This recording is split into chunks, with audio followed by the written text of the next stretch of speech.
解放区的主力部队合编为晋冀鲁豫野战军，刘伯承打过长江去，解放全中国的号召。邓小平第一个在会上做了发言，对邓小平说：“就交给民族揭开了历。”中央人民政府成立了。与毛泽东发动的文化大革命，邓小平缺乏思想准备。1966年3、4月间，邓小平兴致勃勃地赴西北各地视察工作，一路上他谈往纽约的专机，周恩来伏笔前往机场为他送行。邓小平不负重托，在联合国的讲坛上理论和中国的对外政策。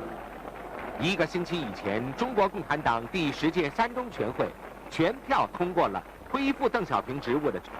邓小平的再度复出引起了世界瞩目，新老朋友一问他的经历，可他总是把话题更多的引向。如果现在再不实行改革，我们的现代化事业和社会主义事业就会被葬送。那么以后一起陪他到深圳的那个国商大厦，那个54层的大楼上，到了楼顶上才看，没有专门做讲话。平，一个让世界瞩目的名字，他在党和人民的心目中享有崇高。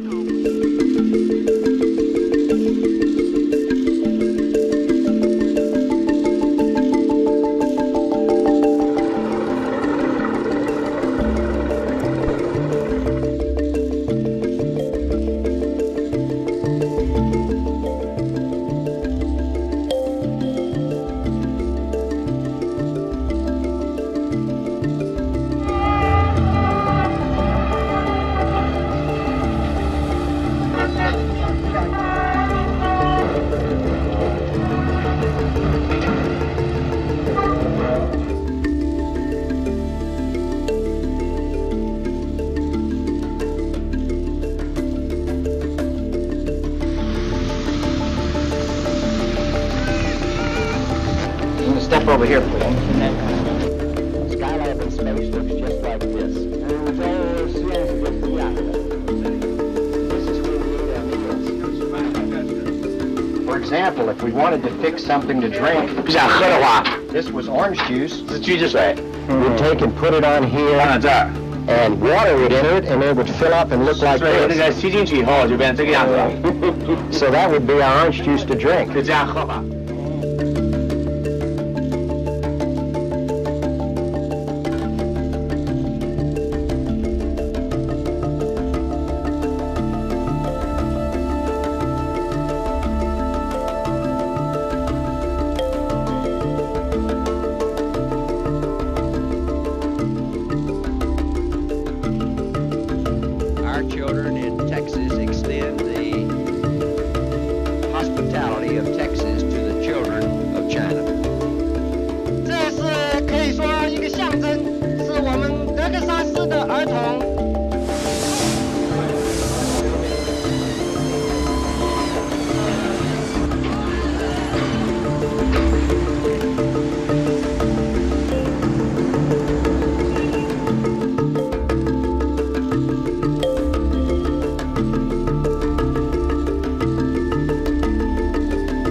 What happened?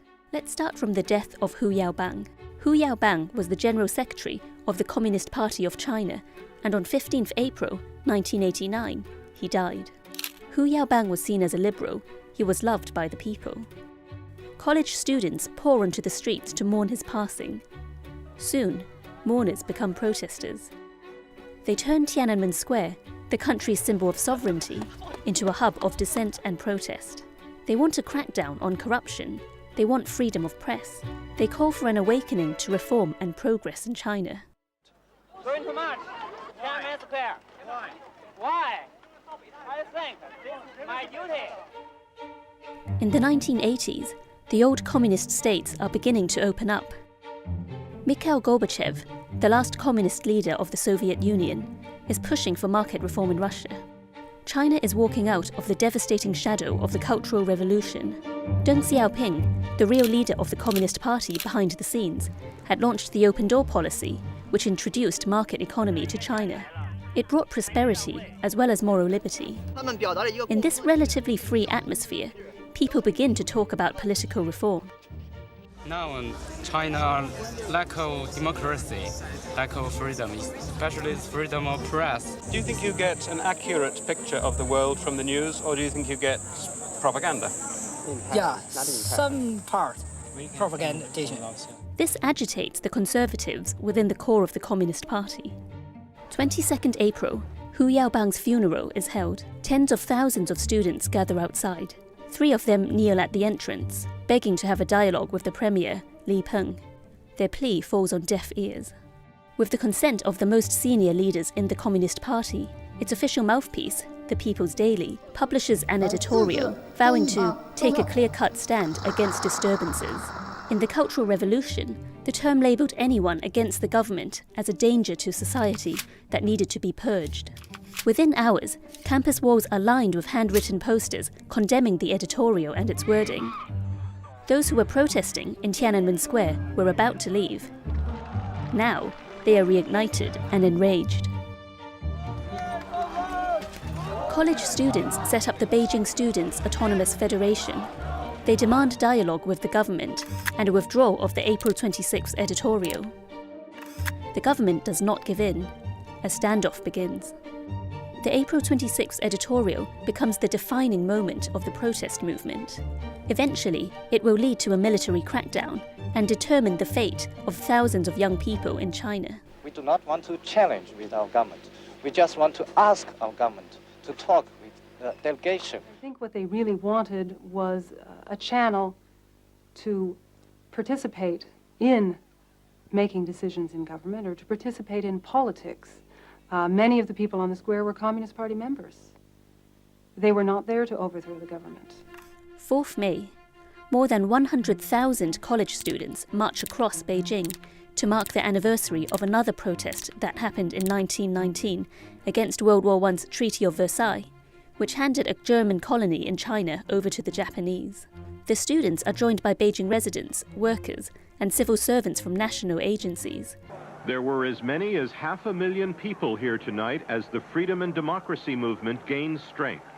The 100-acre square in the center of Beijing was filled with ordinary citizens, onlookers, and supporters of the 1,000 college students who've been on a hunger strike since Saturday.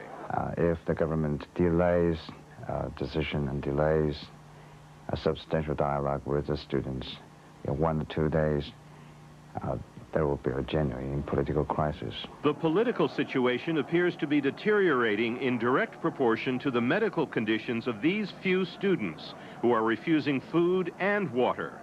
They are members of the Academy of Art and Drama, but it is no act.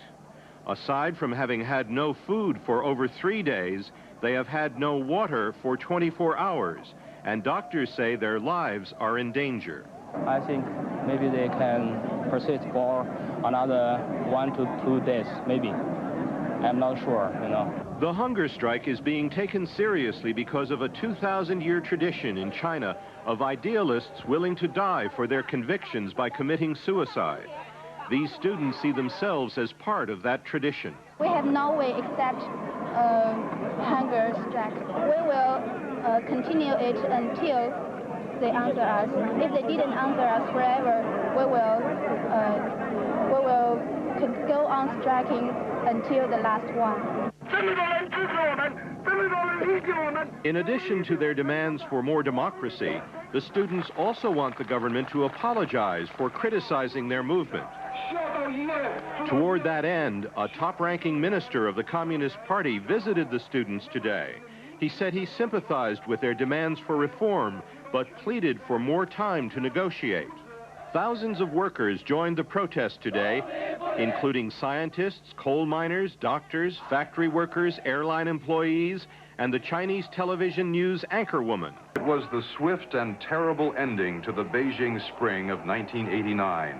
Hundreds of thousands of students and workers and other hopeful Chinese citizens who, through their long demonstration for democracy, had been seeking a peaceful dialogue with the leaders of this vast nation, received instead the harshest of responses to their demands for reform and freedom. Last night, an estimated 30,000 Chinese army troops were sent into the capital to crush what the government called a small band of hooligans and gangsters, counter-revolutionaries, the government called them, who were attempting to overthrow the communist regime that has ruled this country for the past 40 years. It is difficult not to use the word massacre to describe what happened. The military, moving in armored vehicles, smashed through barricades that had been put up by the protesters and advanced relentlessly toward Tiananmen Square, where for the past several weeks, students had been staging a sit-in demanding the resignation of hardline Premier Li Peng and an end to widespread corruption inside the Chinese government. They fired automatic weapons into crowds of citizens who, for the most part, could fight back with nothing more than rocks and bottles. They fired their weapons even as the mobs were chanting slogans like, "You are the People's Liberation Army and we are the people." They fired their weapons into groups of demonstrators that sometimes numbered in the tens of thousands. There has been no official announcement of casualties. Student leaders claim they are staggering and that the government is attempting to cremate the bodies as quickly as possible so the true number of fatalities will never be known. Some lost their lives when armored personnel carriers and troop trucks simply ran over them.